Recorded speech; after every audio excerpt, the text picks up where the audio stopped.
those, those questions too. No problem.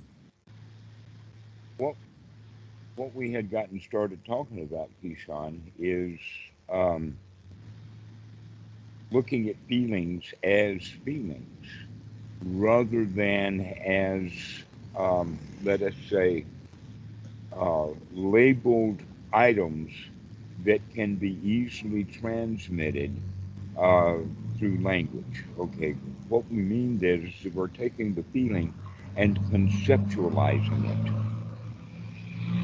rather than looking at the feeling directly. So when people say we feel like hell or it's been a hell of a ride, those two definitions of hell are probably different. And yet we use the same word for it, and that means that that doesn't convey really what's going on. And that's especially true when the individual kind of settles on that word without really looking at the feelings. And so when we look at the feelings of hell, basically what we want to start understanding is that hell is a state where we desperately want to get out of it, and that it's associated normally with the feelings of anxiety and fear mixed with anger.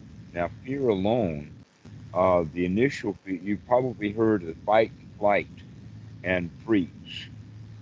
Okay, so fear is the freeze part, and the fright and the flight part are then the hell, trying to escape, feeling like you're being chased, uh, anxious, almost to the point of desperation.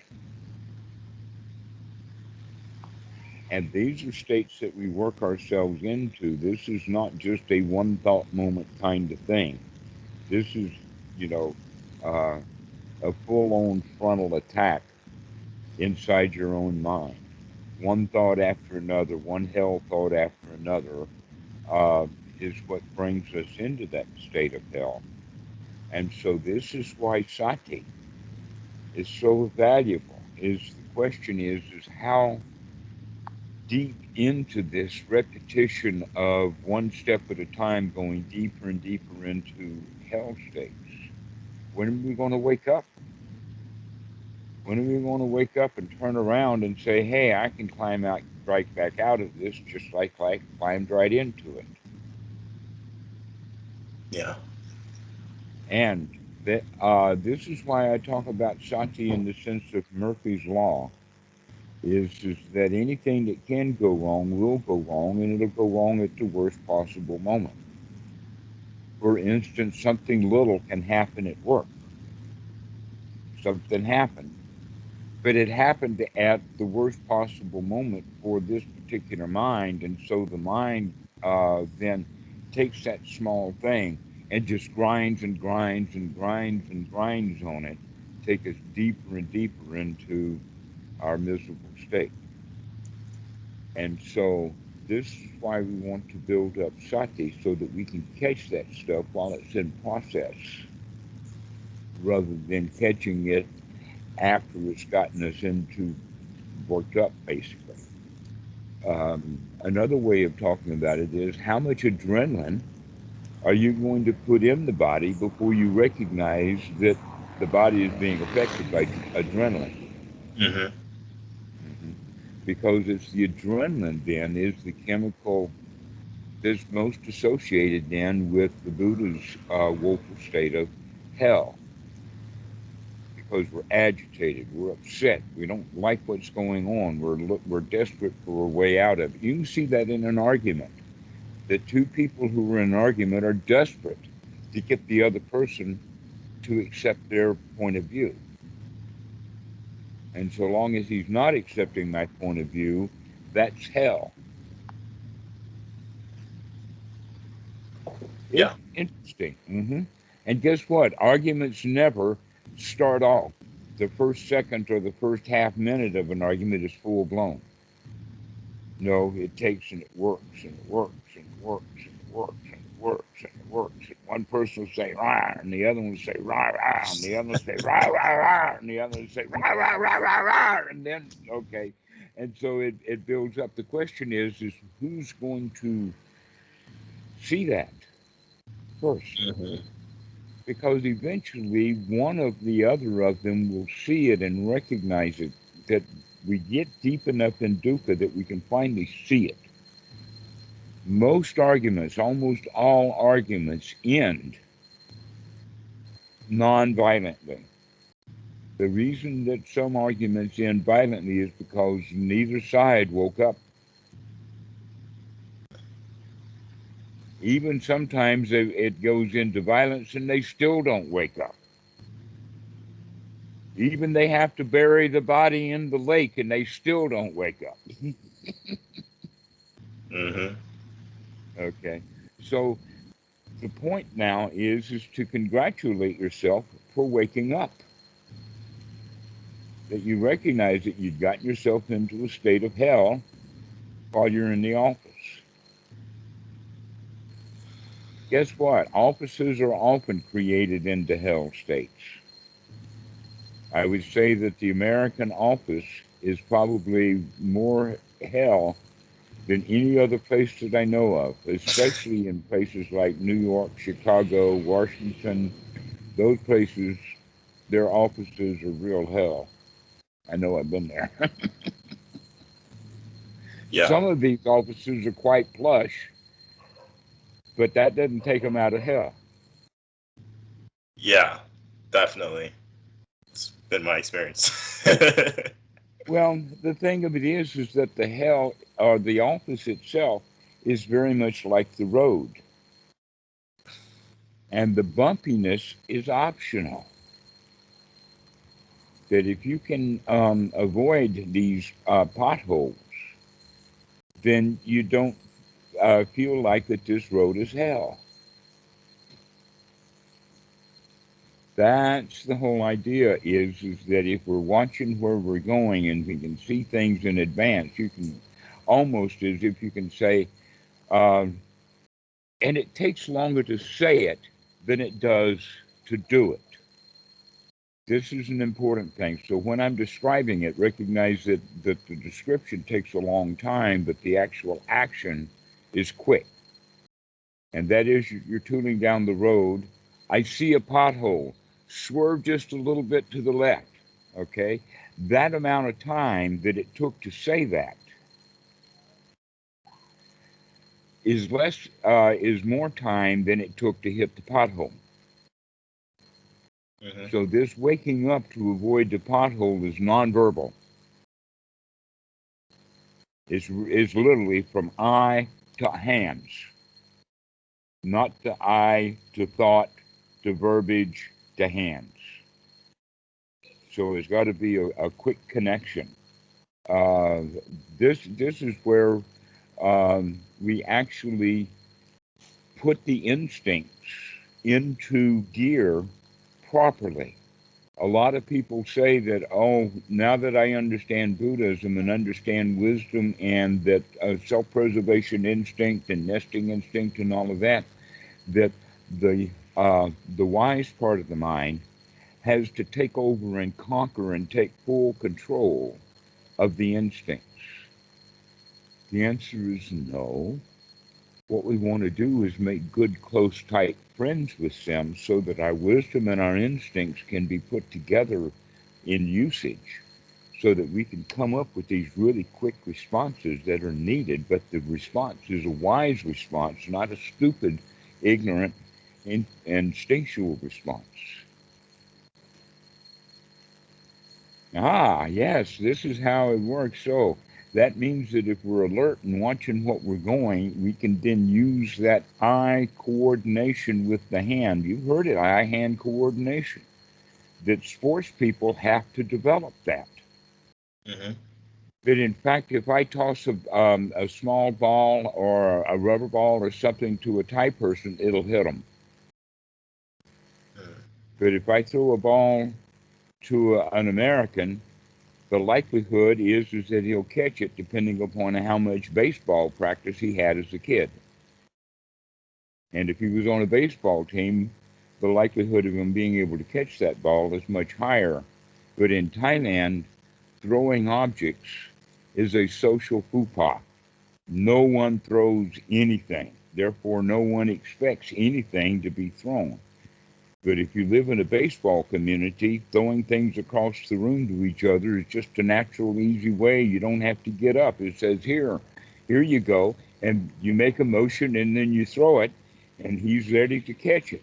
You do that with a Thai person, and he can get hit right in the chest, and he doesn't even raise his hands to catch it because he's not in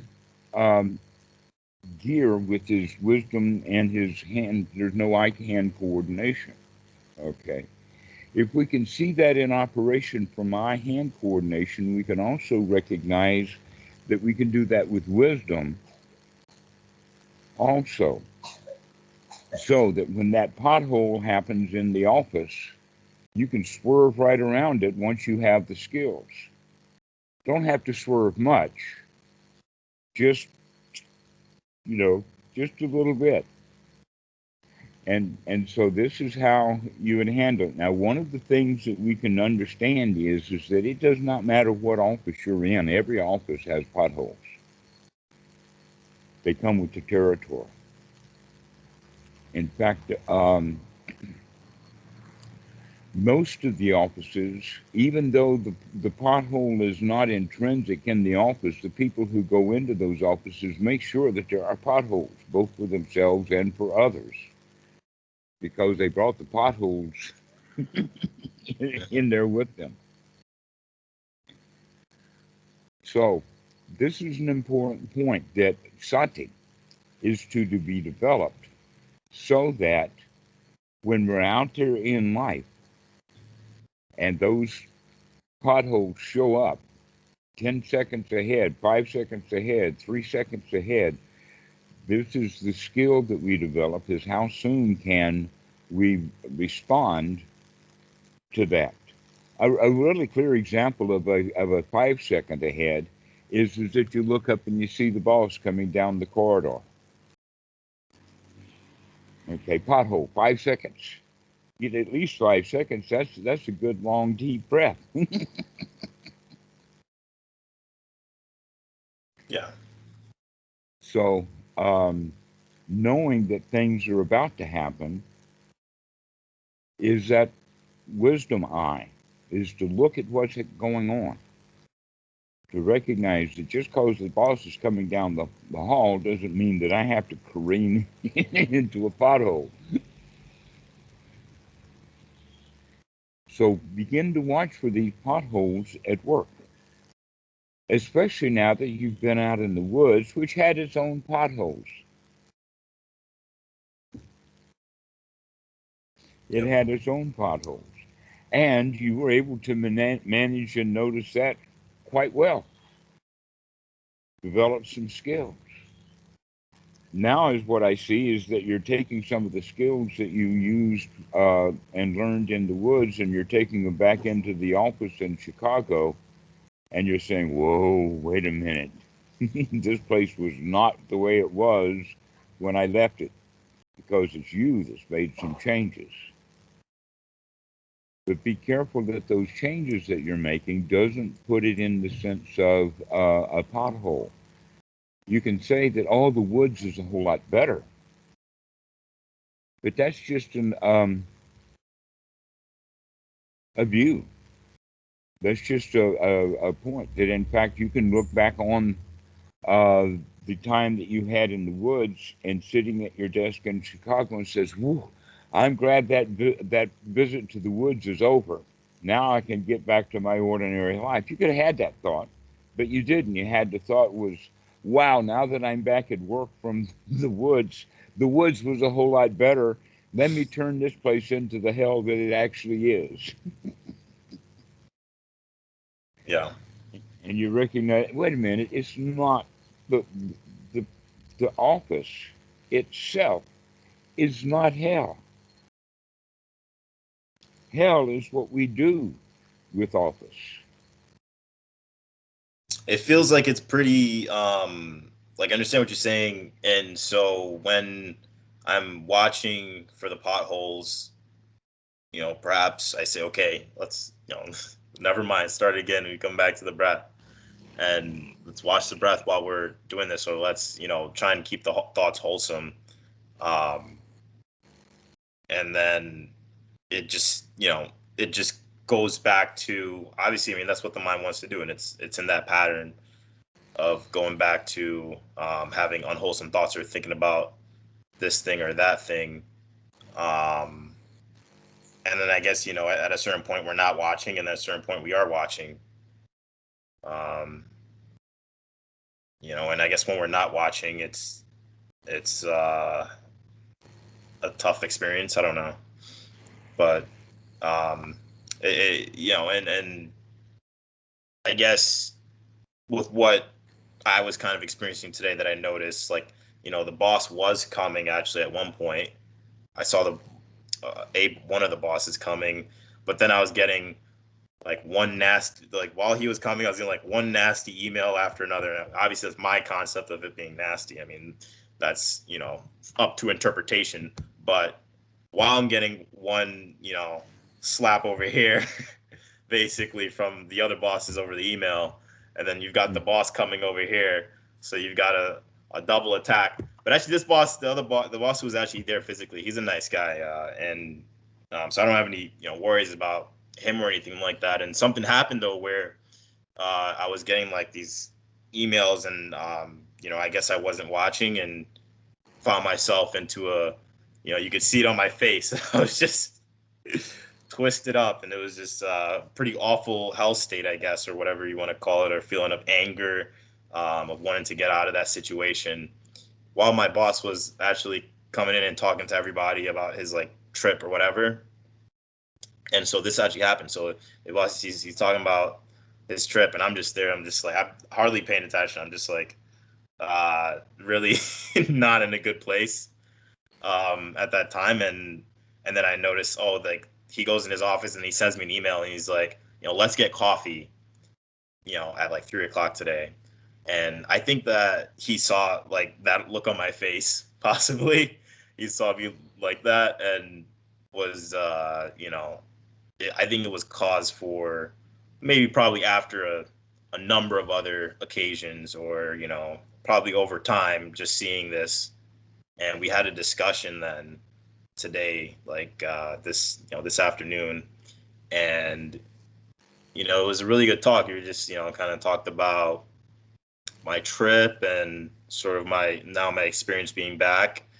And then he, brought up that, he sees that, I have a certain set of skills, and that, asked me, like, do you really like what you're doing? And he could kind of tell that I might be better suited for something else. He brought that up to me. So, and I think he, I like to think that he brought it up in a pretty like genuine way. Like he was saying how someone told him the same thing actually when he was in investment banking, and then decided to make the switch over to real estate, that after around a similar amount of time that he was in his job, that he made a change. But I understand that what we're talking about here is basically, it's all in your mind anyways, that how much you're enjoying the job. But he was kind of saying that he could tell that I'm like really good with people. Like he sees me like at our company parties, things like that, like talking to people, and that I might be better off in a different division, like within our company, in like leasing representation, landlord representation, like or tenant rep, which is like kind of schmoozing clients and things like that, is like the job essentially. But yeah, we had that discussion going, and I think, and I kind of had the feeling that there was a little cause and effect there, but there probably was more than just that one instance. I'm guessing like over time that he's seen, that maybe it's not a great fit. But that's which I felt really good about, because I've always feel like, he basically told me all the things that I was probably already thinking about in my mind, and those might be unwholesome thoughts too. But hey, well, Generally, those thoughts that are unwholesome, we don't even know that they're unwholesome.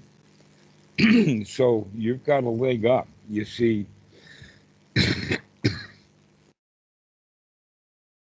what he was seeing in you was your dissatisfaction.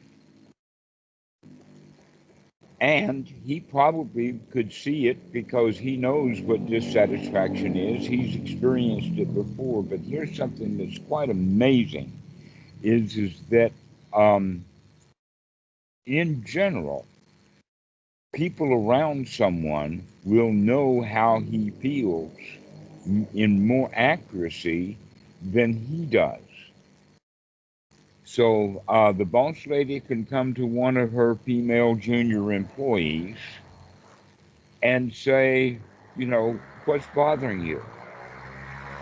And the girl looks up and she says, nothing's bothering me, to where it's pretty clear to the boss that something is bothering her. Mm-hmm. That in fact, that's possibly one of the things that you can say that's the job of a good manager, is to pay attention to how your employees are feeling, even when they're not. But another point is that as a Dhamma dude, it's your job to pay attention to how you feel. It's not your boss's job to do that. That's your job. And so he's helping you out. He's doing your job for you. He's helping you out, and you can thank him for that, congratulate him for that he's actually helping you. But he's looking at it from an ordinary place. And the ordinary place that he has is that the office that you're in has the potholes. But you are far enough along in the Dhamma to recognize, no, it doesn't matter what office you're in, you're going to bring your own potholes in there. Yeah. And once you recognize that and can come out of your potholes in this office that you're already in, then that's the time to recognize with wisdom, is this the right office to be free of potholes? This is something that is difficult for most people to understand. The psychologist will say to look at that and decide whether you want to stay in that office or not. And the answer with the Buddha is no, it's got nothing to do with the office. Can you get your mind free from potholes? And once your mind is free from potholes, now you can make really wise choices about which road that you're going to drive down. You can figure out which office you're going to be in. Now, what your boss said sounds quite logical. That in fact, you probably, by working with, let us say, clients that are in a state of confusion, may be easier for you than working with a group of bosses who are in confusion. That would be something that you might in fact enjoy. But also, you can recognize that you're not going to be able to really deal with people in general, the customers in confusion, if you've got no skills at managing other people's confusion. So maybe right now the thing to do is develop the skills that you need to deal with your bosses, and then you can deal with those customers if you decide to take that job also. In other words, you can use the opportunity that you have right now to not go into those potholes in your own mind. And you can recognize that even the bosses are watching. They can see this stuff, even if the employees can't. So that means that you need to see it before he sees it. Going back to my analogy when I was in high school of driving around on the motorcycles intentionally just to get the police attention. Do some crazy things sometimes, but the whole point is that if you can see the cop before he sees you, then you're in charge. And if he sees you before you see him, then he's in charge. You understand what I mean by that? Okay. That means also that you need to be in charge of seeing your own potholes before your boss can see them.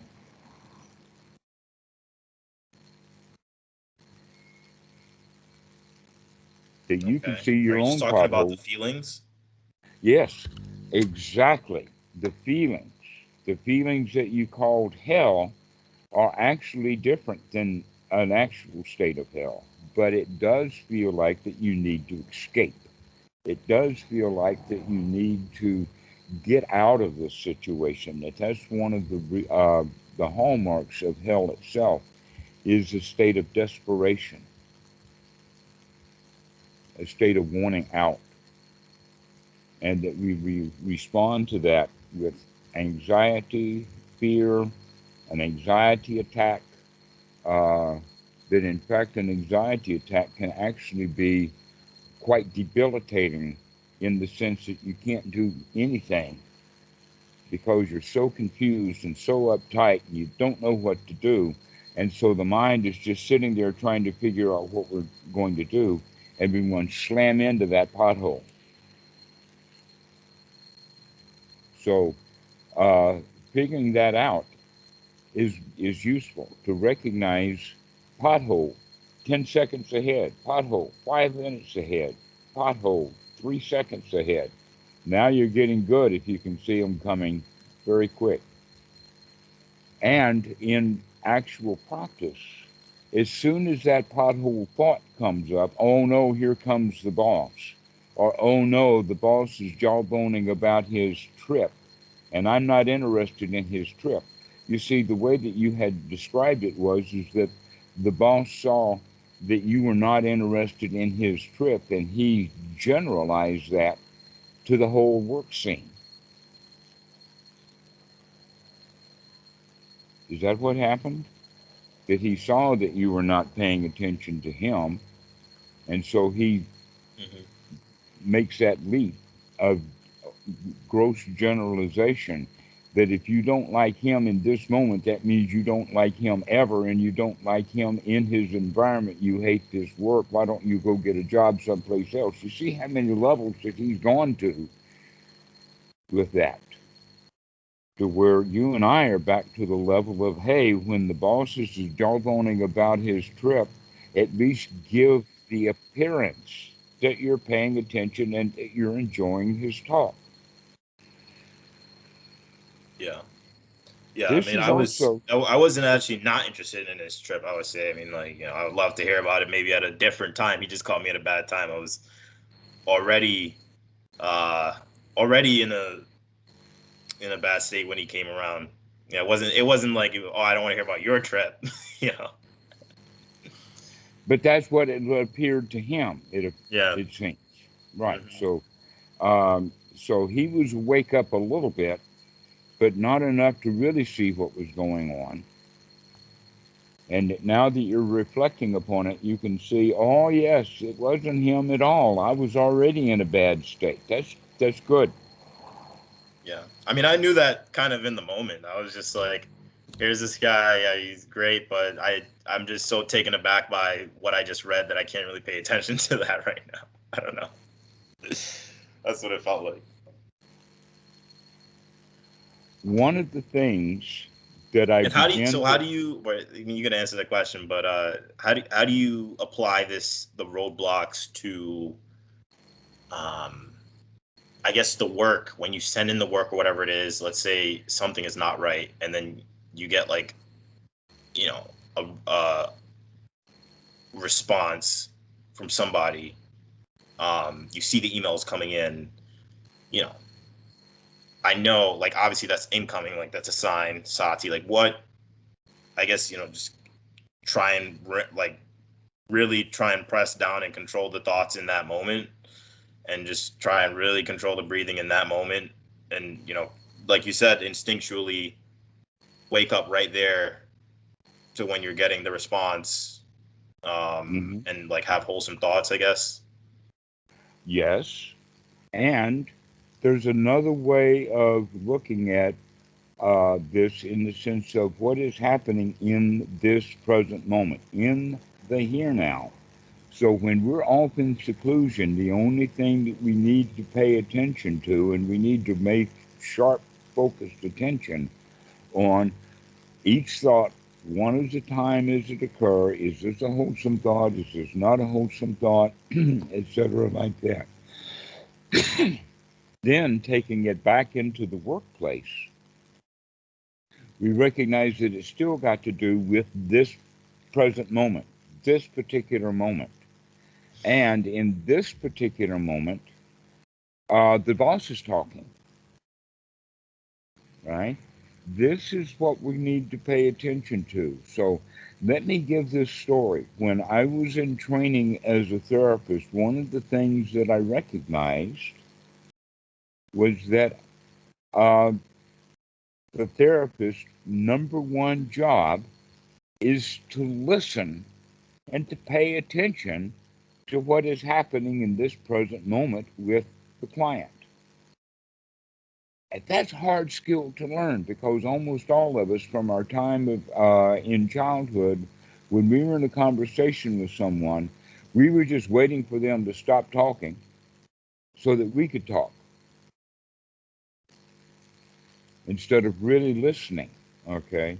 So, this is something that is a skill that is not very well learned by most Dhamma dudes, and that is the ability to actually be here now with another person means to actually listen to them.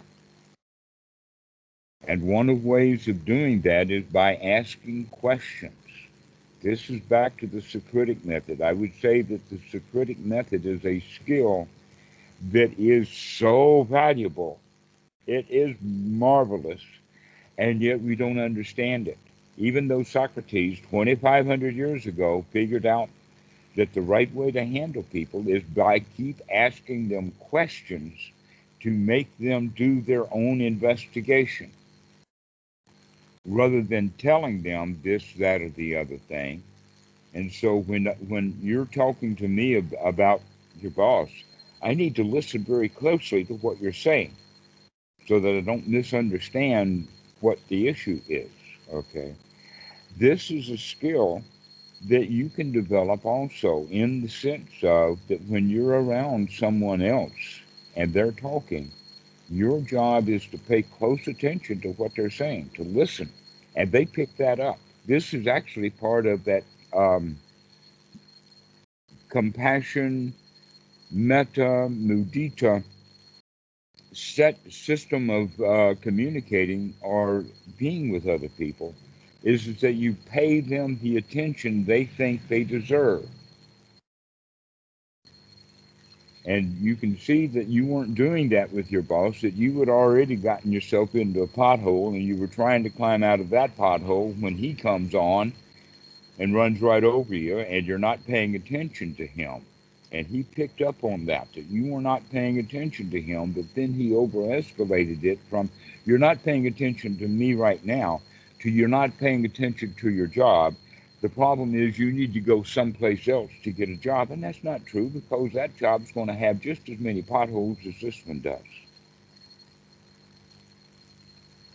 And then, in fact, and I've talked to students who have done that. Willie has just recently changed jobs, and he's recognizing that he did jump out of the frying pan into the fire.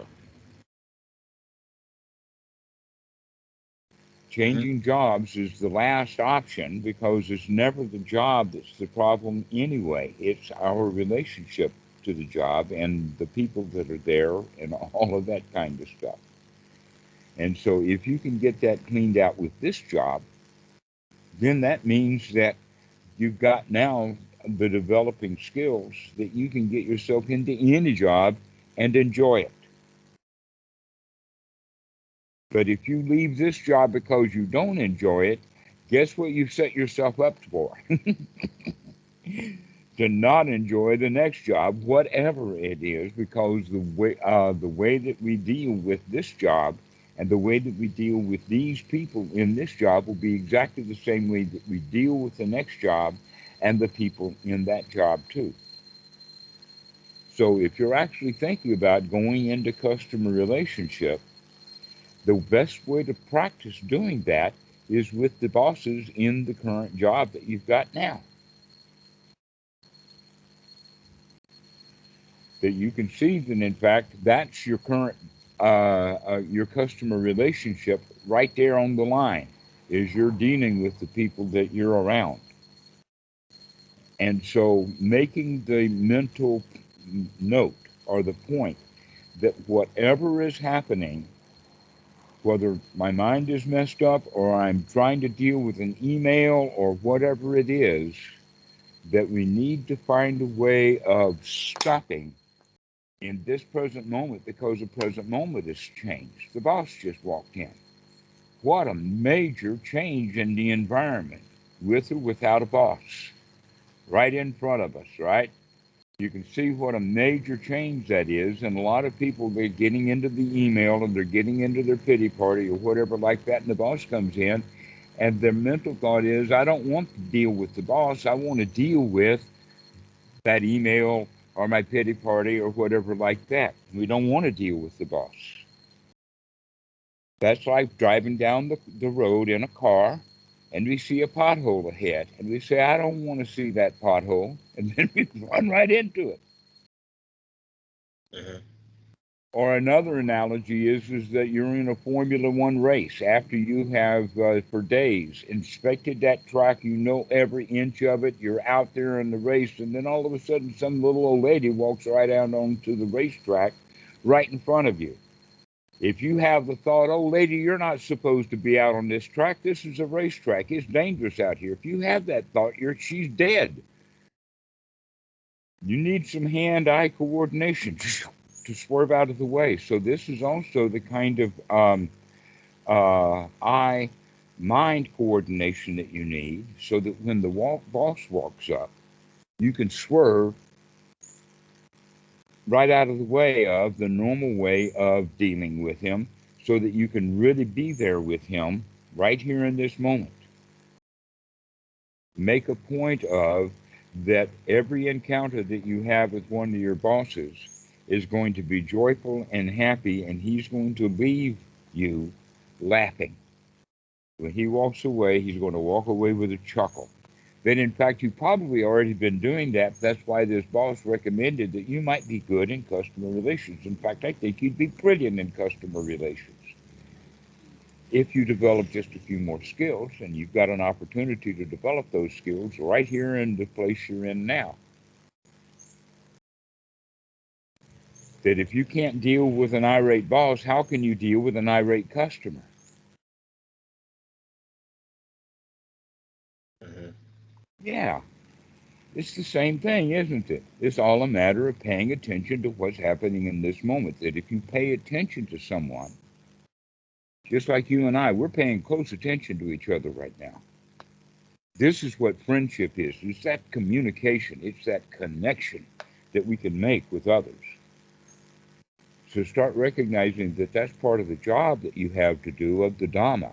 That's the duty of the Dhamma, is to connect with people. Okay. And your boss came up to connect with you and you wouldn't connect with him because you were too busy with your pity party or too busy with some email or something like that. The, the U.S. military has a similar thing, in the sense of, you probably heard this, you follow the last order first. In other words, if the general comes in and says, you've got to do this, that, and the other thing, and while you're doing that, the sergeant says, put that down and come with me. You do not tell that sergeant, oh, the general just told me to do this, that, and the other thing. No, you follow the sergeant. You follow the last order first, which means then that you pay attention to what's happening right now, not what happened in the past.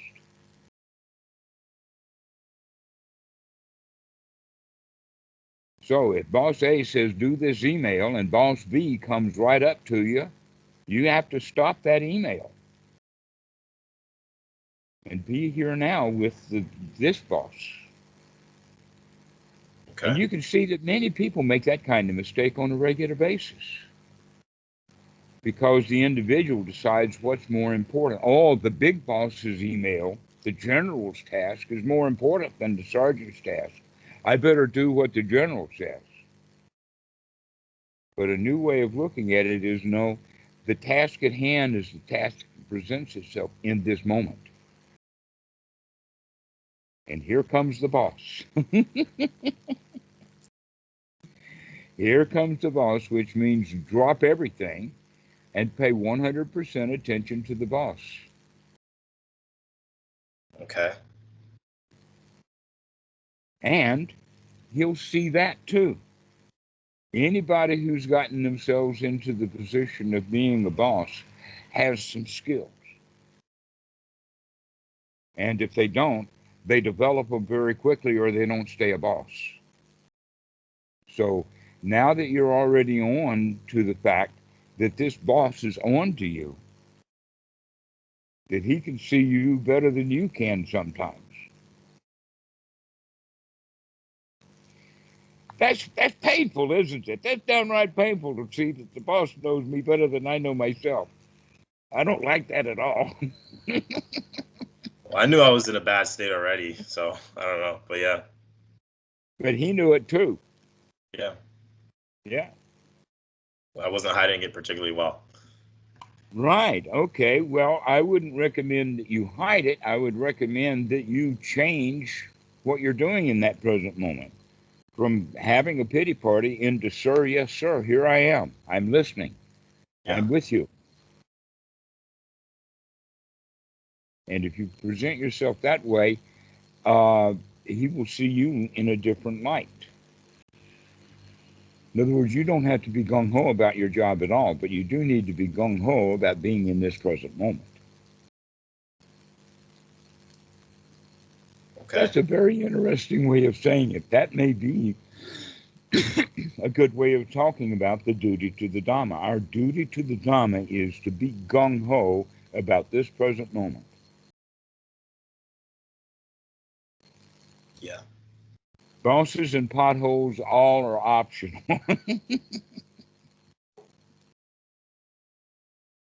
Yeah. So I guess what about, like, I understand when the boss comes around, be here now, message received. I totally get that, but what about what's the best way to handle all the in between? Exactly the same way. When you mean all in between, are you talking about all of the other employees or all the other bosses? Are you talking about all the other pity parties, all the other emails? Yeah, all the other pity parties. I mean, so basically, like I said, I guess, attempting to or trying to, I guess, is, and I don't know, breathe, have wholesome thoughts, and then it seems like I will go and do the task or whatever it is, try and like do a task, and then, you know, essentially potentially just wake up into a pity party again over and over again.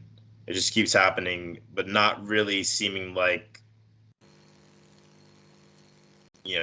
I'm able to sort of get a hold of things being okay. But the first step, though, is when pity party thought comes up and you are aware of it in that moment. Aha! Pity party. Aha! I see you, Mara. hmm And then you can congratulate yourself for seeing that pity party. Mm-hmm. And then you can make a choice about it. I don't have to run into that pothole.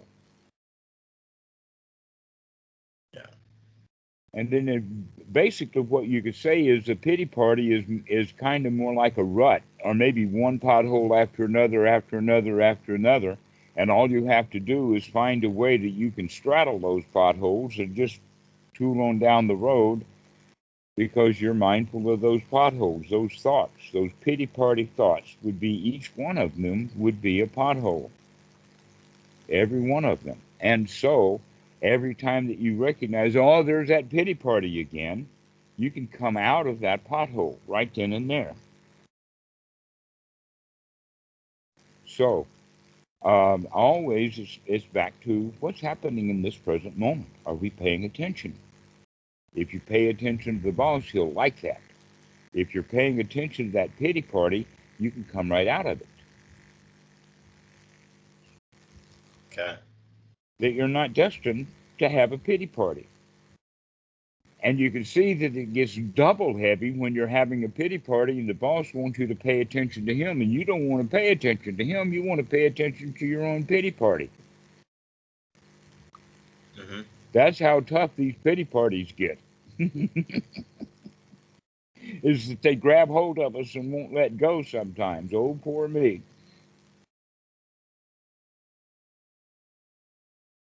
But you're also wise enough to recognize that that pity party is not the job. The job is not the pity party. The pity party is up in the mind. And wakey, wakey. Wake up and recognize, oh, that's a pity party. Oh, aha, I see you, Mara. And then when we see that this is it, we can make that change. In fact, you've just made the change because pity party, pity party, pity party, pity party, and aha, I see you, pity party are two different kind of thoughts.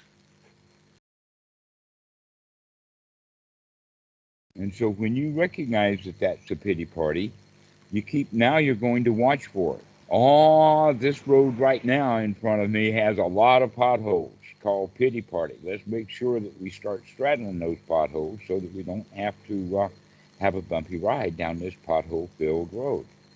Every time a pity party thought comes up, aha, I see you. Another pity party thought, aha, I see you.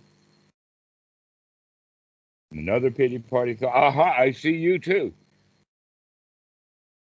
Getting pretty good at seeing these pity parties, aren't we? And that's when confidence begins to grow, is when you recognize that you can see these pity parties. And when you see them, the skill of the eye-hand coordination will start to build.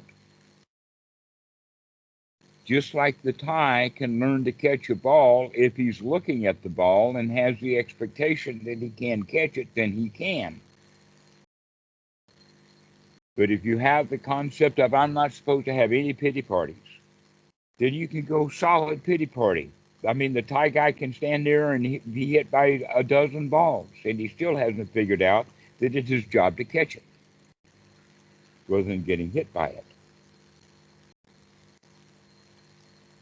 Okay, so there's several things in that have to do with the change of attitude is one of them. Waking up and looking at the balls that are getting thrown at us, and the attitude is that I can catch that ball, I can handle this, that I don't have to get hit by it. Okay, so when we have that as an attitude, that means that now we're ready for it.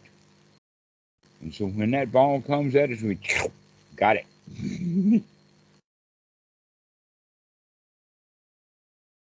That these slings and arrows of outrageous fortune sometimes happen pretty fast. But you can be pretty fast too. If you're watching, you can see it and you can avoid those things. So this is actually quite brilliant. I'm glad that we're having this talk. We could have not had this talk several months ago because then you didn't have the sati to wake up to see what you can see now. So now you can see this stuff. You can recognize, oh, I have a choice every moment. Am I going to have pity party or I'm going to see pity party and wake up out of it?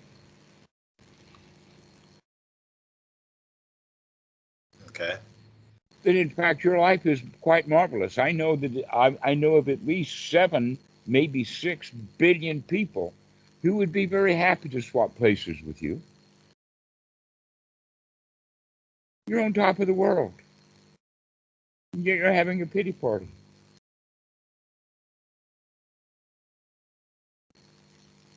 Okay. Why? Because you're looking at what's wrong rather than looking at what's good. You've got marvelous stuff going for you, Keyshawn. You should be pleased with that and let that gain confidence for you so that you can handle this boss. And all you have to do is just be here now and listen to him when he's jawboning on, whether it's in a private conversation with you or whether he's out just talking to people in general. That when the boss is just making a public announcement and everybody's got to pay attention, what you want to do is to stand up and go stand close to him to make sure that he knows that you're really there for him. Be his good friend. If you can't be good friends with the boss, how can you be good friends with an irate customer? hmm So that customer relations, that's going to have a lot of potholes too, Hmm. if you let it. So this is a good training ground now, is to start making sure that you're paying attention to your boss, whichever one it is. And you said that you've got a lot of them there at that place. That gives you ample opportunity to practice.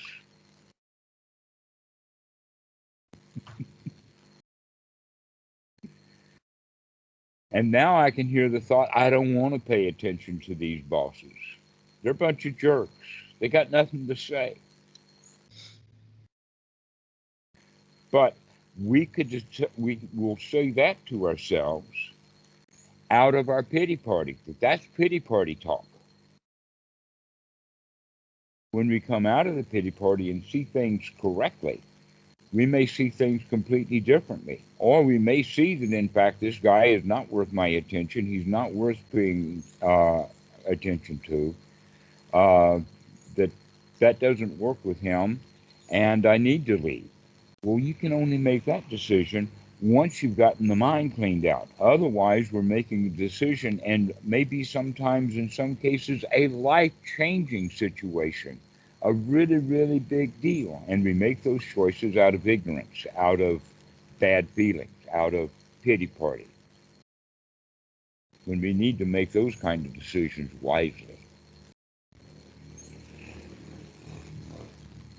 And so let's get this act together. Let's start paying attention. Let's start giving the bosses their due. When they're yelling, you're there listening. Yes, sir. Gotcha. And that if you have a chance, start asking them some questions. Okay. Use the Socratic method. Ask questions. Listen closely. You will need to do that, whether it's customer relations. Can you imagine you going into customer relations and treating those guys the same way that you're treating your bosses now? Not paying attention to them. Customer comes in to complain, oh, I've got to write this email. Go ahead and talk. I'm not listening. And that guy's going to know that. Everybody knows when they're talking. Are people actually listening or not?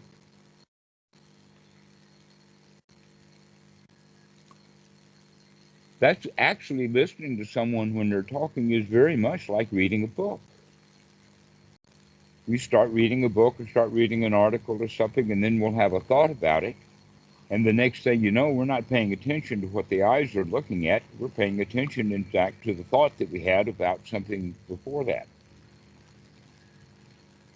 And so, whether it's visual or auditory, the important thing is that if this is a conversation and we're talking, then we need to keep our awareness or our focus or our mindfulness on listening and eye contact rather than letting the mind think about what's happening. And a lot of times people are thinking about what they're going to say next rather than listening to what's being said. So I'm really glad that the boss has done you an enormous favor by hauling you in and giving you this little talk so that we could investigate it and look at it and recognize what's going on. So he's done you an enormous favor. The next time you see him, you should thank him for that conversation. Hey, that was really a wake-up call. Thanks a lot. No, I'm not quitting right now, but I am going to be paying much closer attention to you.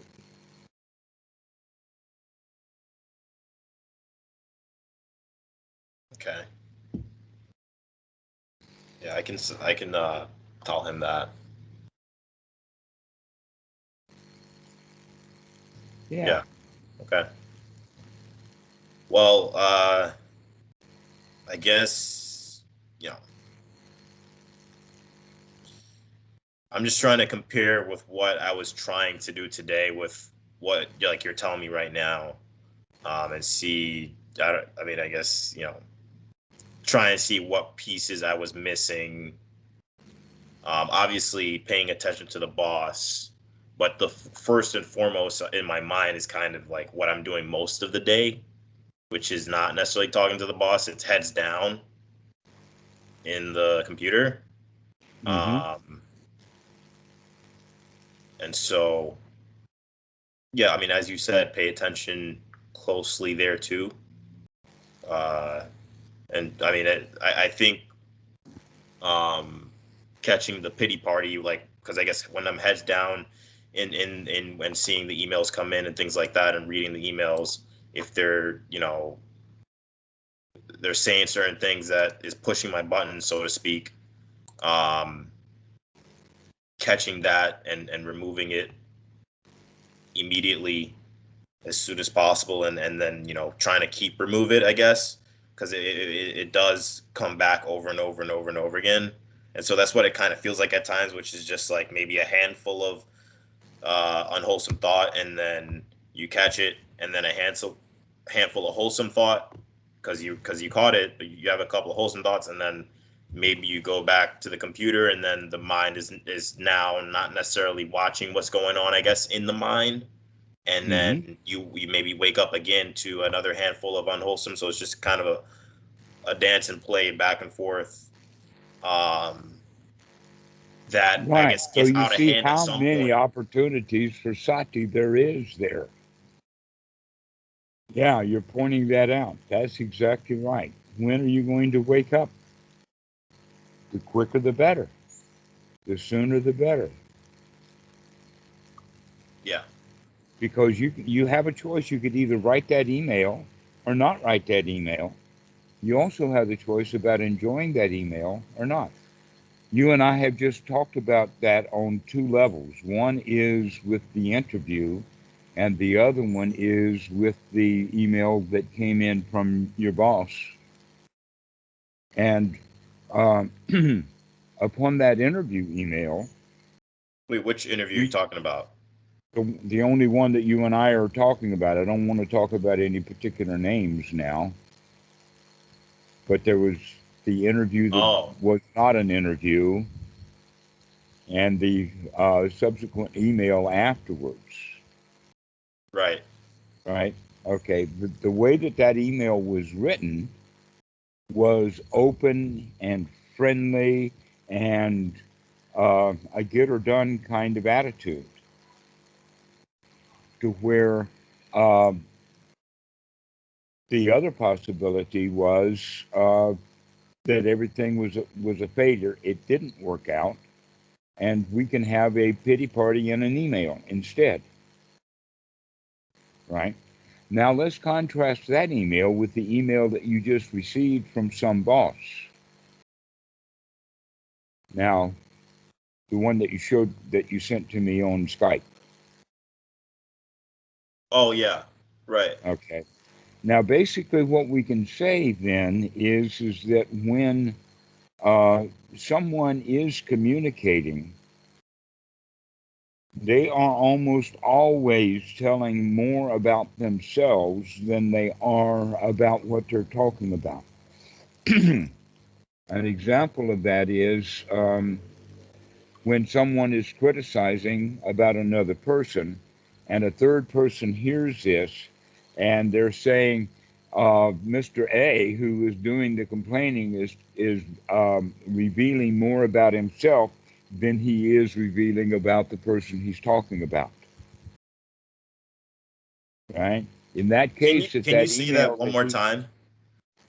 Because that actually, you know what I noticed that sometimes I try to like have wholesome thought in my head and like breathe, and then it'll take me away from listening. only for a But slight second, and then you come back. You can breathe and listen. You can have that mind moment of breathing and not miss even a word. So you asked me to repeat. What I was saying is that when one person, let's say Mr. A, is complaining about Mr. B to Mr. C, oftentimes Mr. C will hear that Mr. A is telling more about himself than he is when he's complaining about Mr. C. You see what I'm talking about? In other words, this guy, when you're standing here saying yak yak yak yak yak about this guy, and this guy is listening to you, he is Mhm. saying you're telling more about you Yeah, than you are about him. I see. Okay? In that email, what you can say is that that boss who wrote that email was telling you more about himself than he was about you. But the way that it was written invites anyone who is not looking at what's going on to feel bad. That is an intentionally, let's feel bad and have a pity party together. But you Okay. were able to see that, weren't you? You could pick that up. It took you a while. At first, you decided you were going to have a pity party with him. Mm-hmm. And then you wake up and said, wait a minute. This is an invitation to a pity party. This is coming from his mind, not the reality of the situation. But that's the wake up. And that you can do that when you're really paying attention to someone because those pity parties often will come verbally also. So if you're listening to somebody carefully and he throws out his own pity party, you'll see that exactly for what it is. However, if we're only half listening to somebody and he comes in and rants on his pity party, he's going to very easily invite you into having that pity party, just like you decided to have that pity party with that email, and then you woke up. So if you go into a conversation already woke up, and somebody hands you a hot potato, a pity party, you don't have to take it. Right. If you're already watching. If you're already watching and he comes in and says, hey man, you really screwed up on that email, Mm-hmm. you can say, yeah. What is the so what would how does the I guess if you could maybe give an maybe like a detail on what happens inside and what do you say verbally sort of, and how does that translate to what you say verbally in that moment after you receive that feedback verbally?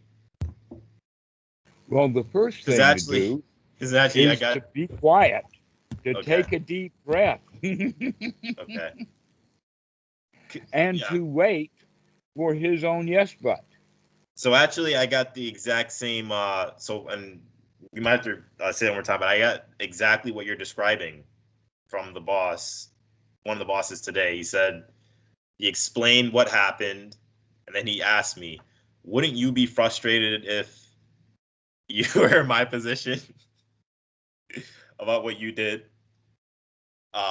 And then, but I don't know. I just kind of said maybe it wasn't a good response, but I just said, I don't know that being frustrated would be in my best own interests, but I understand your frustration. Yes, okay. Uh, you could And also, he at said that that's point in interesting. time, ask him a question. Just like in the beginning of all of this, I ask you, well, what is hell? Mm-hmm. Okay. So you can ask him then some questions about that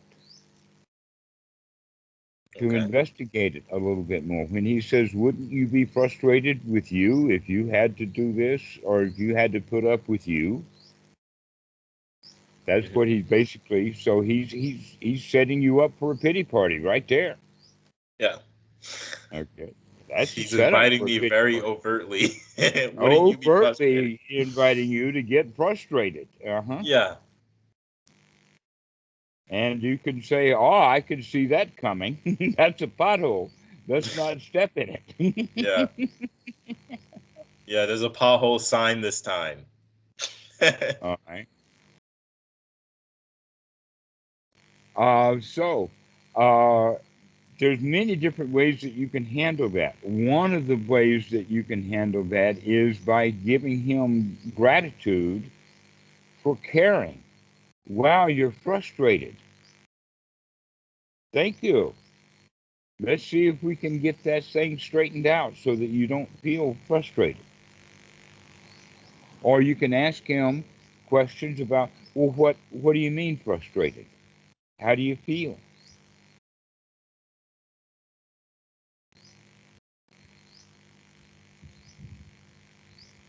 Maybe you can start where it sounds like that you're disappointed, that you were expecting something and you didn't get it.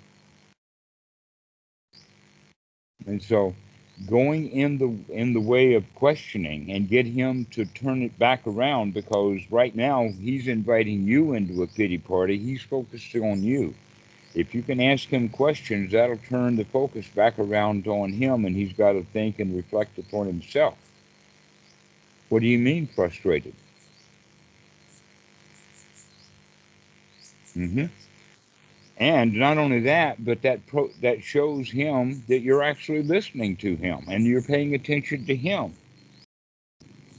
because this is really all about how he's feeling, not about what you've done. Mhm. Most of the people will say, "Well, what can I do to improve it so that you're not frustrated, Mr. Boss?" And that may not be the right way to handle it.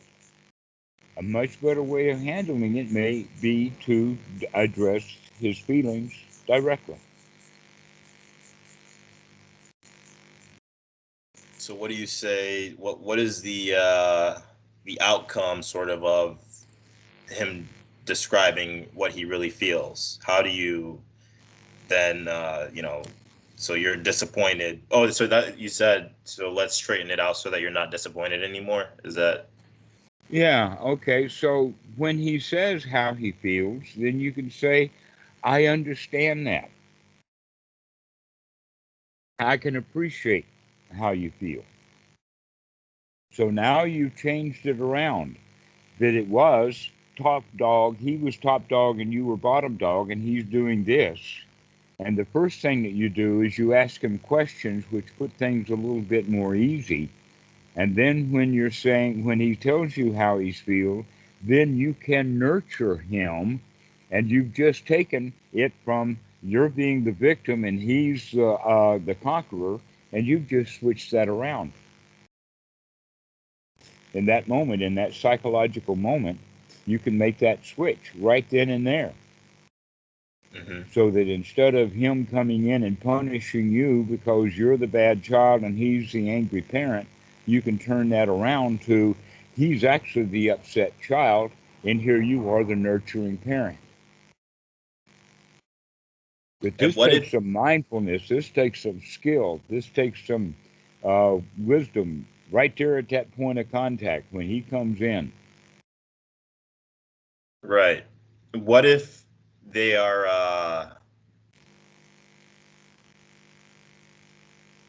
yeah, what if they don't verbally aren't verbally saying that they're upset? What if it's just they're delivering whatever it is in an upset way, or kind of like talking at you, but without that particular thing. And so is it just more? It's the same thing as just like ask question about so you Exactly. can You can equalize it. ask him again.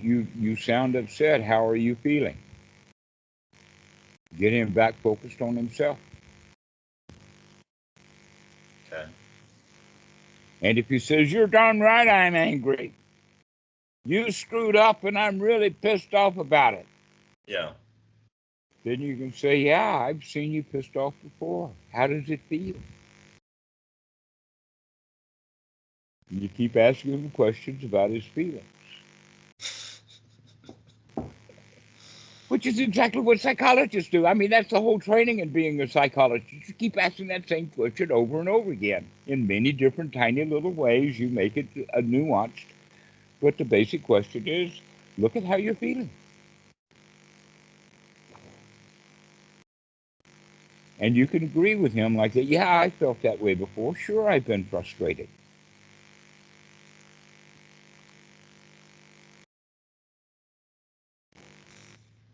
But the whole point is for you to make connection with him, not solve his problem. So, but you don't. So you know, let's say you do make that connection, and you say like, okay, yeah, I've had that. You ask him about his feelings. He's frustrated. You've been frustrated too before. Um, so that's you're saying that that's nurturing, like to say that you've been there before, kind of empathize with him in Mm-hmm. that way, and Yeah. then but what are you doing after that? Like, are you going back to the task at hand, or are you just going down that path, or what? Well, that would be part of it. You would want for him to feel good about this conversation. So there is no possible way that you would want to say, I'm not going to do that task the way you want it done. That's not the way that we're going to talk. But we want to be able to get onto his side to agree with him, and that part of that agreement is that yes, this task can be done over again. But the problem is not the job. The problem is not the task. The problem is he's frustrated. And so that's your job. Your job is not to get the job done so that he's not frustrated. Your job is to work directly with the frustration. Yeah, but what I'm getting at here is that I feel like if I were to say that to him, let's say we do get to a place where I ask a question and um, empathize a bit with him, you know, what I'm not sure that that is getting the job done. I probably would need, I don't know, like, I don't know how to move that forward to where he's now a happy-go-lucky guy. And Don't expect him to be a happy go lucky guy, but do expect to make a good connection with him to let him know that you're on his side, that how he feels is important to you, even though it's really not. But in a way, it really is, because if he's completely, totally frustrated with you, he's going to try to make as many potholes in your life as you can miss. But if he's really, really friendly with you, then the two of you can be together filling in the potholes. This is something that's quite amazing, that's hard for most people to understand, that getting the job done is not why you were hired. Getting along and being a team player, that's the job. No big organization can operate with the star of the show. Elon Musk knows this, by the way. That's why he is so desperate to get the very best engineers he can find to come work for him, because he doesn't want to be the star of the show. That, in fact, it's an old adage that if you have an indispensable employee, that this whole organization is designed or seems to be operating around the skills of one person. Any really good, high quality manager will fire that guy. Why? Because one guy is doing the work of everybody, which means nobody else is doing their job. One guy's doing it. He's indispensable. We can't get along without him. But you can. And if you can't, then why don't you just fire all of the other people and just let him be the company? Nobody's going to say, "Oh, I'll let that happen." No. But this is the whole quality of an indispensable employee. You don't want to be indispensable. You want to be part of the team. That your job, in fact, is to get yourself into a really good, happy state, and then to share that with the other people on the team. That getting the job done is secondary. That doesn't mean that it's non-existent, but very, very few people get fired for being incompetent. And most likely people are going to get fired by not getting along. That's the number one reason why people get fired, is because the people don't want to be around them. Not is because they're not doing their job. That in fact, in almost all organizations, even down to the point of, let us say, a platoon or one group manager that has 7, 8, or 9 employees, if one of them is a complete dunce, a complete idiot, and cannot do the job, but he is gregarious and happy-go-lucky and everything like that, he'll more than likely keep his job. Even though he's a complete fool and doesn't do his work at all, he won't get fired. And you can see this all over the place. How many companies have many employees that are completely incompetent, but they go along to get along and everything is okay. Very rarely does people get fired for incompetence. Almost always they get fired for being an asshole. And so your job is not in danger from you not doing the job. Your job is in danger because you're not paying attention to the bosses.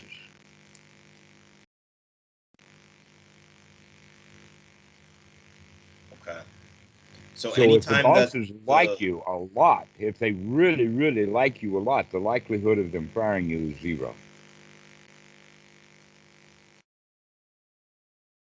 so anytime that the boss is expressing like anger and those kind of feelings, like verbally, it's probably best to just address it. Address his feelings Okay. and pay attention to him. Let him know, because you can see it, that you're really paying attention. That in fact he called you into his office because he caught you not paying attention to him. But he So blew that from not paying attention to him into you hate your job. And that wasn't the case at all. He made that giant leap. What a leap that is.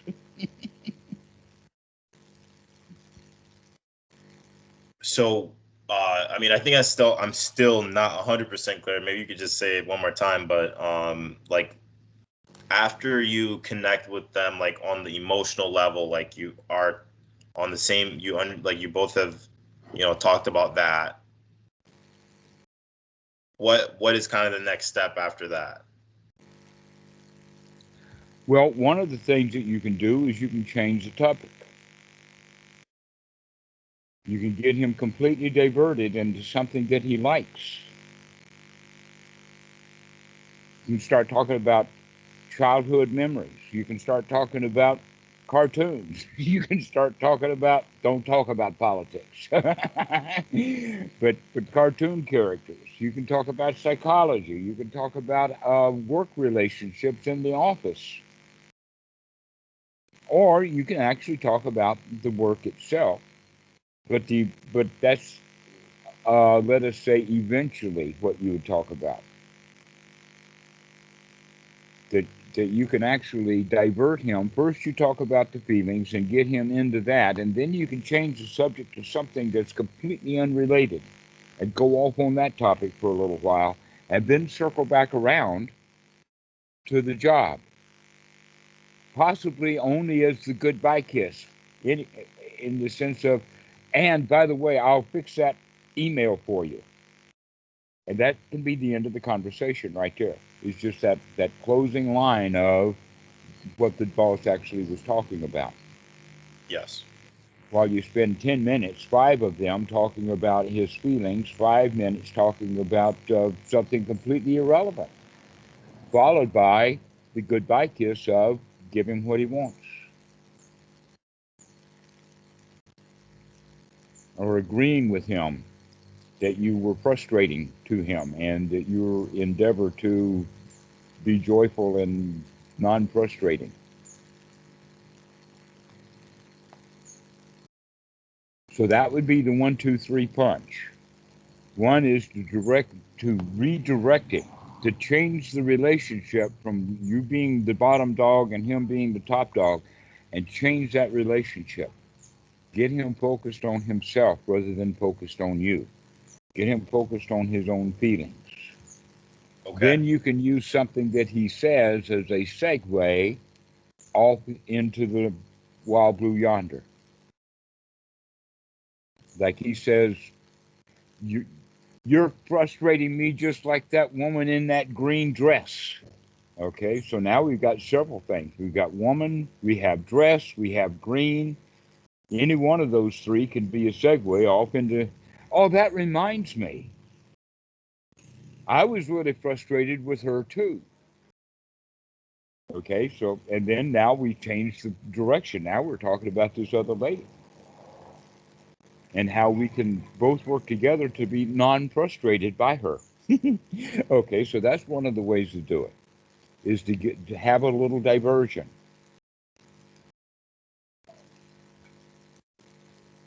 Okay. Okay, and then the last thing I wanted to talk about kind of here to make sure we cover all the bases, I guess, because we've covered the sort of at the desk, head down, and then also talking to the boss and even when the boss approaches. But what I have been doing, like before I went on the trip and sort of after here, maybe even less, so I'm not sure, but just taking 10 minutes at a time. I'll actually go outside now. There's like a park, right? There's like a park for the building. So I can just go like there and in seclusion for like 10 minutes and close my eyes and do Anapanasati. And I don't know, lately it's been feeling like, kind of more the same about how I was describing, maybe I'll have like a little string of wholesome thought and then I'll get a string of unwholesome thought. And then, I don't know, it just seems like I'm seeing more unwholesome thoughts, I guess. Yes, that's right. That's something that intermediate students have to put up with, if it were, is that as we begin to get skillful in sati and in investigation, we begin to see dukkha everywhere. Every thought is dukkha. Every action is dukkha. That's the way that it begins to feel, because that's becoming, that's the budding wisdom. So that we then have to, rather than feeling victimized by all this dukkha, we again stay with congratulations of how good it is that I can see all of those potholes. Mm-hmm. Why do they call this a road? All I see is pothole. I don't see any road here at all. And that's a good point, because then we can really begin to recognize how many potholes there really are in the mind. That's wake up process. But guess what? Every one of these newly found potholes is an opportunity to change the mind. That basically goes like this. We go for, let us say, 5 minutes of unwholesome thoughts, followed by a wake up. Later, we have 2 minutes of unwholesome thought, and then we wake up, and then we have another 2 minutes of wholesome thought, and we wake up. We woke up twice in that same time, right? Then later we're getting even better at it, and so we go one minute of bad feelings, and then we wake up, and then we have 1 more minute of bad feelings, and we wake up, and then we have another bad feeling minute, and then we wake up, and then so now we've woken up 5 times, and we've seen dukkha 5 times, to where in the beginning we only saw it once. Now we're seeing it 5 times. Which is the improvement? Seeing it 1 time, 1 dukkha, or seeing 5 dukkhas? 5. Yeah, right. Except that the mind works the other way. Oh, poor me, 5 times already. Yeah, when I started, I only saw a little bit of dukkha here and there, and now I'm seeing it all over the place. Well, that's because we're paying attention, which means now you have 5 times an option to come out of it. So basically, if you have 1 minute of bad feelings, followed by a wake up that has 10 or 15 or 20 seconds of wake up, that the next time when we go back to sleep, we're only asleep maybe 50 seconds, and then we wake up again, and now we can stay awake for 20 seconds. And then we go back to sleep, and then now we're only going to be awake for or asleep for 40 seconds when we wake up. So waking up often and staying alert for longer periods of time means that there's a whole lot less dukkha actually happening, but the awareness of the dukkha is sky high. Dukkha, dukkha, dukkha, everywhere, everywhere, everywhere. Daddy was talking about that at one time. I remember that he just could not see anything but dukkha. And I said, yes, Danny, that's exactly where we're going to go with this. Because every one of those potholes can be avoided when you see them. So congratulate yourself for seeing that dukkha, recognizing it. Over and over and over again, you're going to get very skillful at seeing dukkha. Be congratulatory for yourself rather than giving you more dukkha for all the dukkha you see. Yeah. It reminded me of something right before I called you. I had the thought like, because I remember hearing something like the Buddha said, like, see the feeling in the feeling, see the thought in the thought. And then I thought, see the seeing in the seeing, because the seeing wasn't the problem. The seeing was actually just the seeing. Yes. The And wake that up, was the seeing actually looking at it. yeah. Mm-hmm. And the seeing is actually to be celebrated when you see it. That's exactly right. That's a celebration to see that pothole just in time to move out of its way. And now that part of the road was not bumpy. If we could do that time after time, then that means that this pothole-filled road is actually not bumpy. Because I can see those potholes one at a time as they occur. One by one as they occur, we see it, we step aside. Is what is the pothole exactly here? Because I could think about the pothole as like, okay, I see the boss incoming, or even I hear the notification for the email, but I haven't read the email yet, haven't had the conversation with the boss yet. Clearly that's a pothole approaching. But if we're talking about a thought, the thought is already here.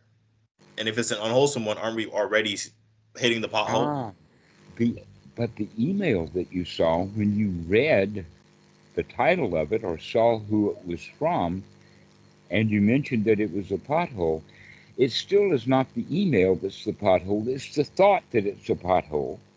When you see the email, before you open it, you've already determined that it's a pothole. See that thought. That's the pothole, is the thought that this email is going to cause trouble. That you've already caused the trouble by just seeing the email. You haven't even read it yet, and it's already dukkha. Okay. So, but is the pothole already like dukkha, or are we supposed to think about it as like dukkha is coming? Well, either way, that's the right approach. I think that you're making a distinction without a difference. But one of the distinctions is that we see that the environment, the email, the boss, the office, etc., is the dukkha. Where in fact, no, always it's in one's own mind. Yeah. So okay, wait. What I was kind of saying was like, okay, if my phone rings here, sometimes I don't even know if it's an email or a text message. But let's say I know it's an email, but Uh-huh. that email could be from you know, it could be from Twitter Mm-hmm. or whatever. Or I mean, it could be from Walgreens or Mm-hmm. CVS, something that I really don't care about, or it could be an email from the boss, and I don't know yet. But because I heard that, I know I'm going to look at it. It's a good time to take a deep breath. Prepare yourself to swerve the pothole, sort of in that way is what I was getting at. Yes, exactly so. All right. Versus, but once I do, I guess the other one is like once I do have it in front of me, I guess so while I'm reading it, if it is from the boss, while I'm reading it, I'm just keeping the feelings, keeping the thoughts wholesome while I read it, and just seeing, reading the reading in the reading, and not all right. Here's something that you can do in that regard. If you can remember to have the wholesome thought that could be used would be, I wonder what the boss is going to reveal about himself in this email. Okay. That's a really good way of looking at an email, rather than what is the boss going to say about me, because that's selfishness right there. But rather, what is the boss going to reveal? As I'm opening this email, the thought is, what is the boss going to reveal about himself? You see what a lion's position that is? You see the winner's attitude in that? Okay, so that's that would be a very wholesome thought to have as you're opening boss's emails. Is I wonder what the boss is going to reveal about himself in this email. Let's take a look. Because in fact, that email that you sent me through Skype, that guy was revealing a whole lot about his feelings in there.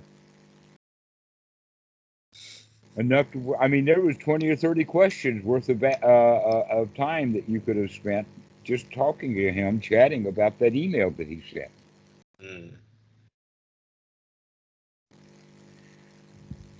Always back to that position of the lion's attitude. You're the winner here. What were some questions that you would say to that email? I'm curious.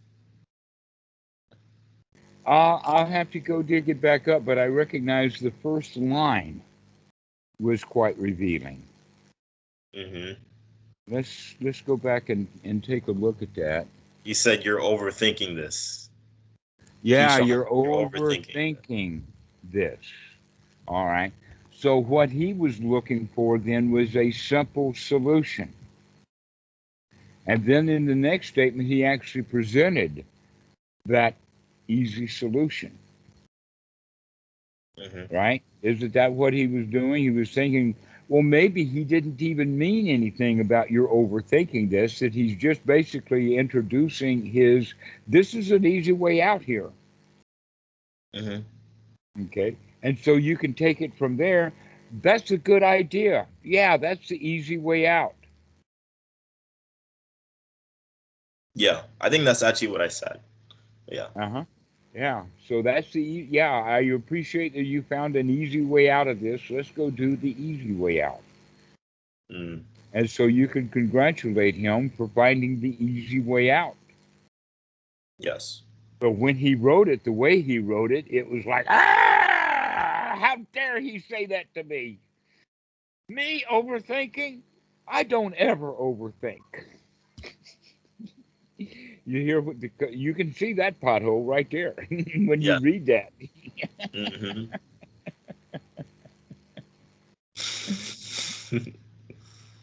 Right. So that one liner, and that's a pothole right there. And so we can, and many times it's hard to even get to the real sentence, where in fact, in some ways, you can see that first line that's so irritating was actually a throwaway line. It was just a throwaway line is one of the ways of doing it.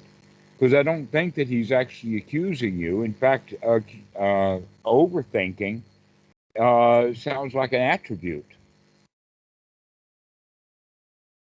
as opposed to a put down.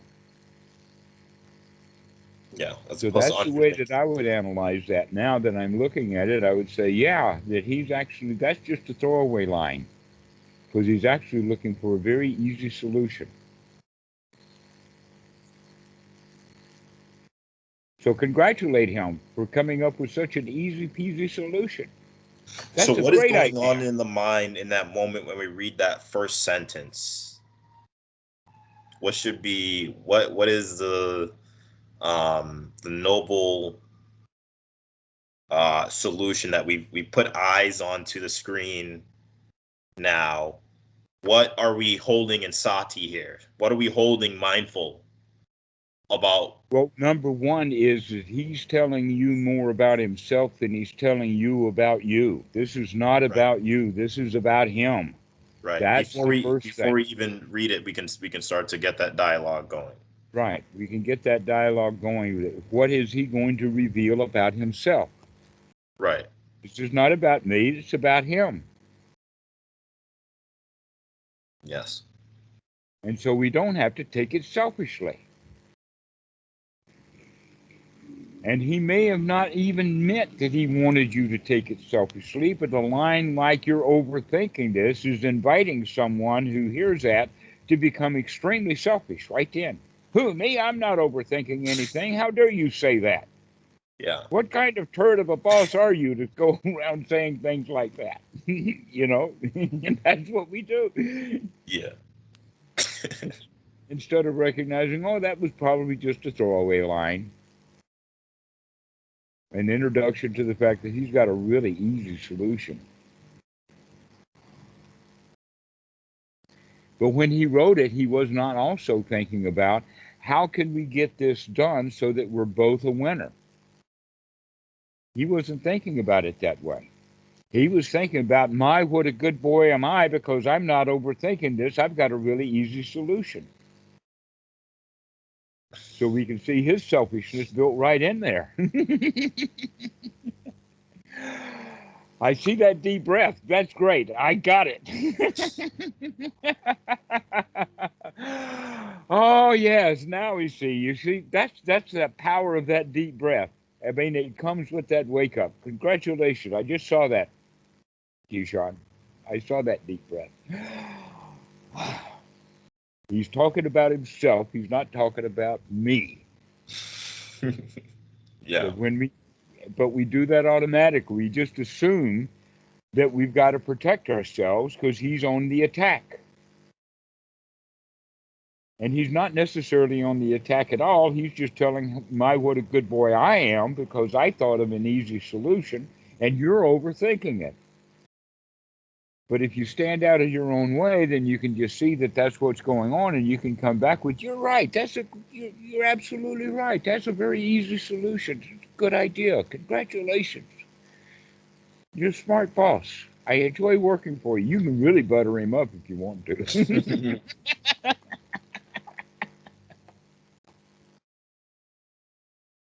Yeah. Okay. I guess maybe one last thing, and finally, actually, because I got to go to bed, but the boss there that we talked, he put it on the table. He said, you could ignore everything I said today, or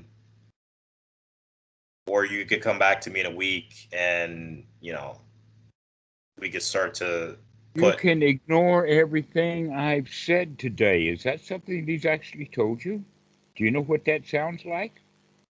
It sounds like he's remorseful, that he didn't handle it with you very well, and so he wants you to forget about it because he can't. Mm,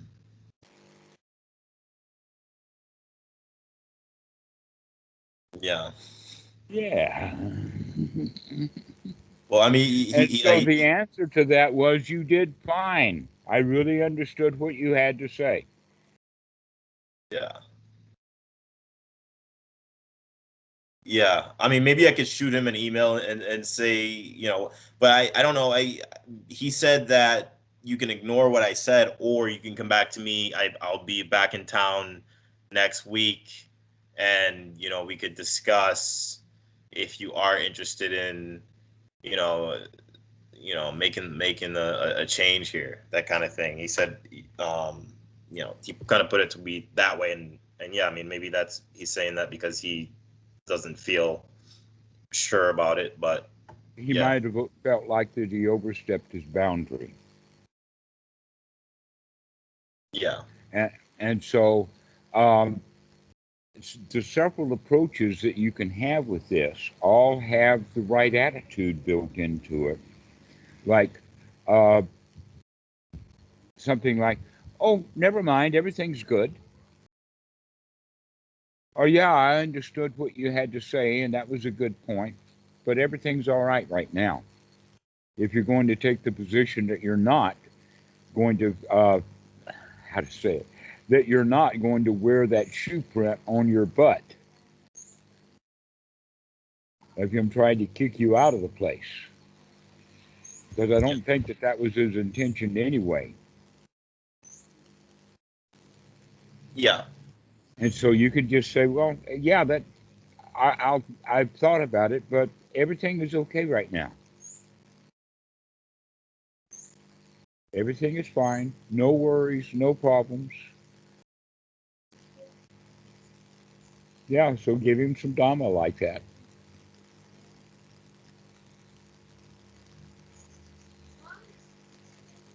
Okay. It's hard for us to recognize that when we've got bosses to deal with, that the boss is the job, not the task.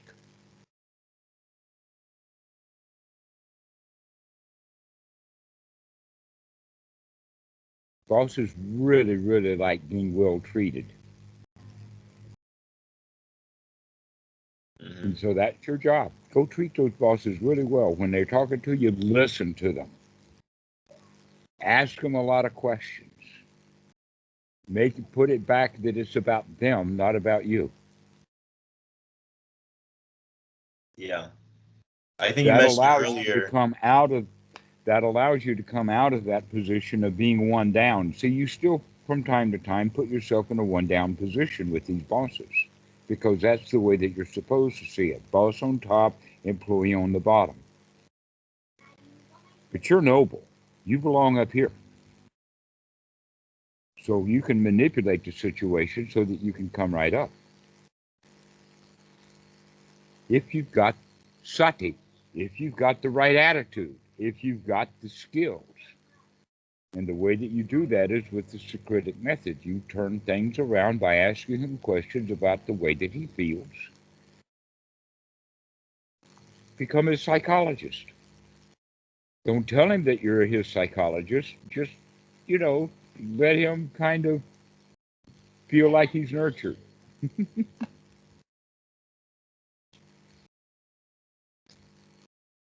Yeah. I guess we'll see how that goes because I can see myself asking that question and then like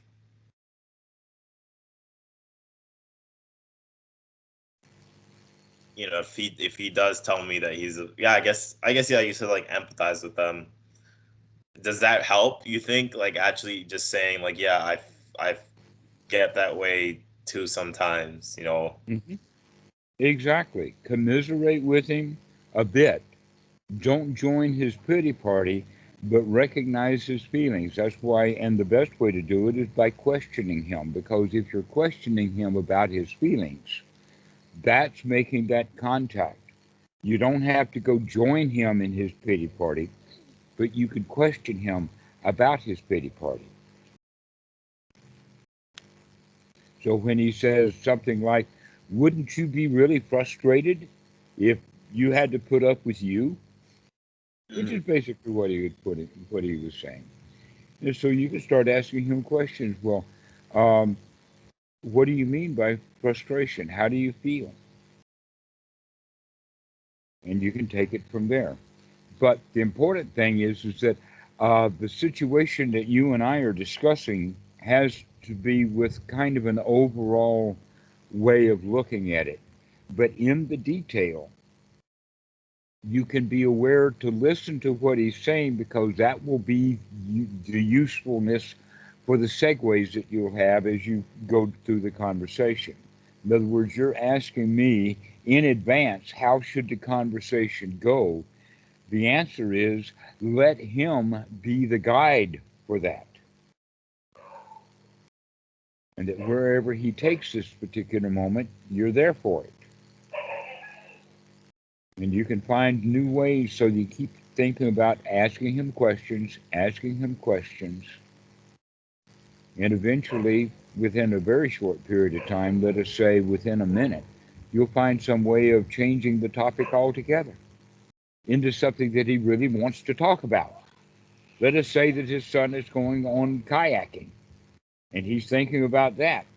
Okay, so you can start changing the topic to something that he wants to talk about, and then after a short time, you can then circle back around to tell him that, yeah, we're going to make sure that that job is done so that you're not frustrated. And then, bango, you've got that connection with him.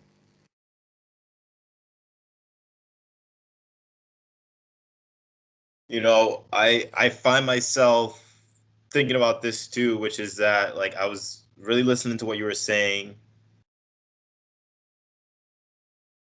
and then I think that I maybe woke up and recognized, wait a minute, I haven't taken a deep breath in in a minute here, or something like that.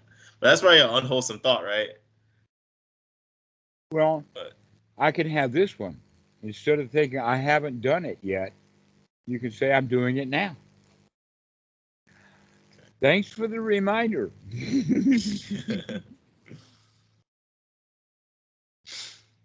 Yeah.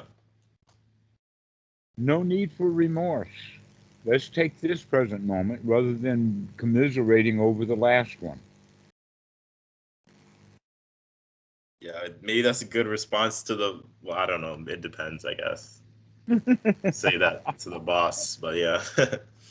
Thanks for the reminder or something like that. But yeah. Yeah, thanks for the reminder. Okay. All right. So the whole, as we finish off there, let's put this down into just a few words about how that you can handle it. Being here now, listening to what the boss has to say, and most importantly, then make sure that you're asking questions that put the focus back onto him. That's the first thing to do. Is to ask questions to get him focused back onto him, not onto you. Then get him into a pleasant state with something completely different. Change the topic. You can talk about anything that he might like. You can talk about donuts. I don't care what it is, so long as there's a reason to talk about donuts. Like maybe there's a box of donuts on the table, or anything that can be a clue, or you can listen to what he has to say for your clues to find a segue to get him off the topic.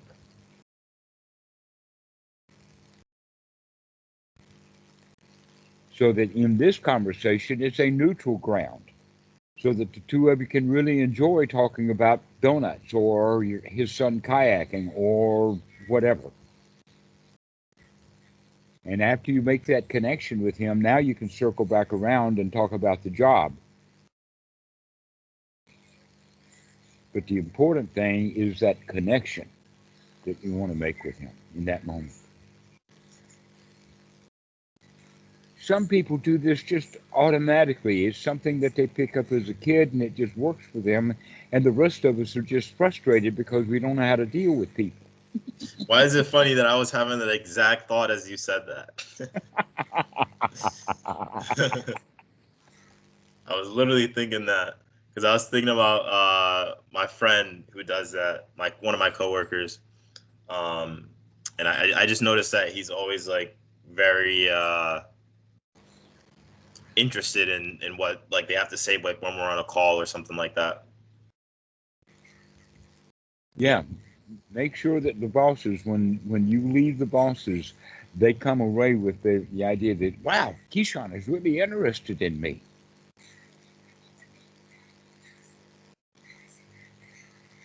Yeah. And all we're doing is our duty to the Dhamma, paying attention to what's happening in the moment. Instead of dealing with fear of, oh, what might happen. oh, he's frustrated with me. Oh, I better go do this, that, and the other thing so that he's not frustrated. But here now you're dealing directly with the frustration. Yeah, that makes more sense. Okay. Excellent, excellent. This has been a lot of fun. I really enjoy these kind of conversations because it puts Dhamma and psychology together. Makes a nice sandwich. Yes. Okay. Keyshawn, we'll see you later. All right. Talk to you later. I'll let you know how it goes. Yes, I want to hear the story. All right. Bye-bye. Bye-bye. Thank you. Thanks for going into